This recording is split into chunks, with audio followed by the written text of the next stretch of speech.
Good day, everyone. So, after taking a bit of a break, I've come to the realization that where my frustrations with Genshin Impact lie is in the fact that the game itself is in a bit of a state of limbo. Now, what I mean by that is that the combat system in the game has no direction in which the developers wish to sort of like take it.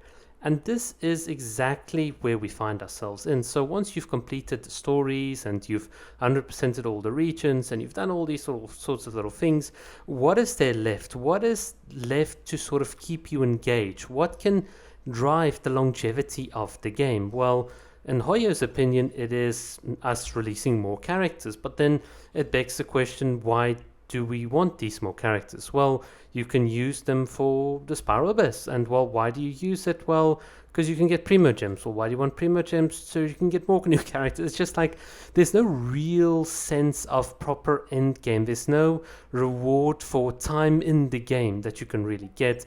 And this is the state of limbo that kind of bothers me. Basically, when new characters, for instance, like Dea came out, it was very clear that everyone was kind of disappointed with her performance in the Spiral Abyss and her combat performance in general.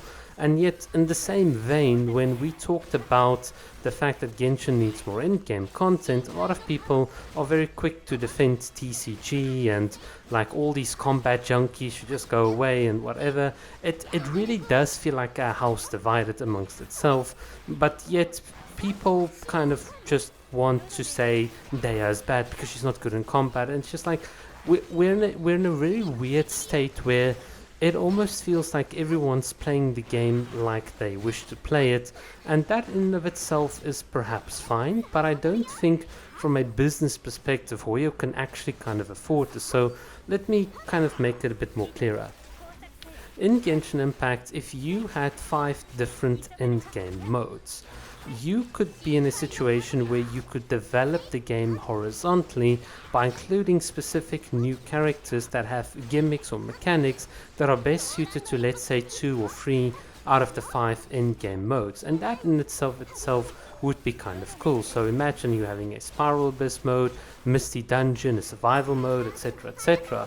It's very easy to then imagine that coupled with, let's say, some stage effects. So for instance, all Hydro characters have minus 50% total damage, and all Pyro characters have plus 50%, and this rotates every 2 or 3 days, whatever, some sort of stage effects. You could very easily end up in a situation where Genshin has a revolving meta in all of its different game modes. So even a character that is as poorly perceived as she is, like Dea, will have like a good place. There would still be enough reason for someone to use her, or the fact that they like Dea, they can still have an endgame mode that could very comfortably sit with the character. This would be ideal. It would make a lot of business sense as well from Hoyo's perspective, because ultimately we all like different characters, we all have different and very distinct playstyles, we all have different like skills, we all have different skill expressions, and these are some of the questions and things that hopefully, if you've been looking at my community tab,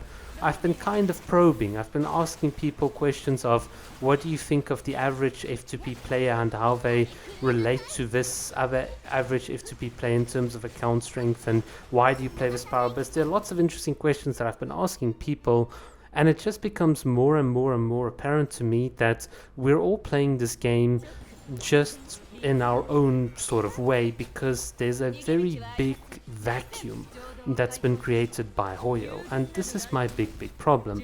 This is why the game feels as though it is in limbo.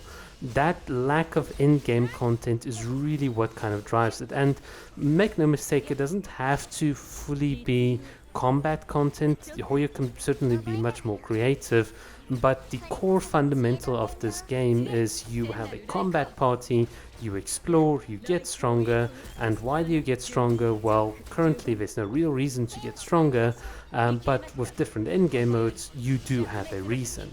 And obviously having this reason means that the game itself can feed their character designs and mechanics and so on for these specific purposes. So for instance, take the Geo reaction. You have crystallized, and it's one of the weirdest reactions in Genshin Impact because A, And Geo doesn't play well with other elements. Crystallize scales off of elemental mastery of all sorts of things to scale off, and it just feels like, well, what's the point of this? And there could actually be a point to this, or there could be a buff to this mechanic if you had the endgame mode to justify it, and this would allow players to keep on playing. So why do I kind of hammer on this point? Well, if you look at games, for instance, like Valorant, Overwatch, Apex, CSGO, all of these games have endgame. People want to get better. In our case, you not only get better through skill and through practice, but you also get better and you kind of have a sense of accomplishment and how you've grown your units and so on. And the whole point or the purpose of that in other games is obviously to compete with other people, but in single player games, you desperately need content. You need the in-game content to integrate with that. And without that, the game itself will forever be in a state of limbo. Truly, and I've joked about this in my little private circles and so on, but I'm not ashamed to say it here on YouTube. Truly, the real endgame in Genshin Impact is like the hentai and like the porn and stuff on it, because that's the only thing that really can keep people's perpetual interest. We just don't have anything else in the game, and it's actually really a sad state of affairs. But yeah, that's what I think, and that's why I think this game is in a bit of a state of limbo. Let me know what you think, but that's certainly what I've come to for realization. Cheers.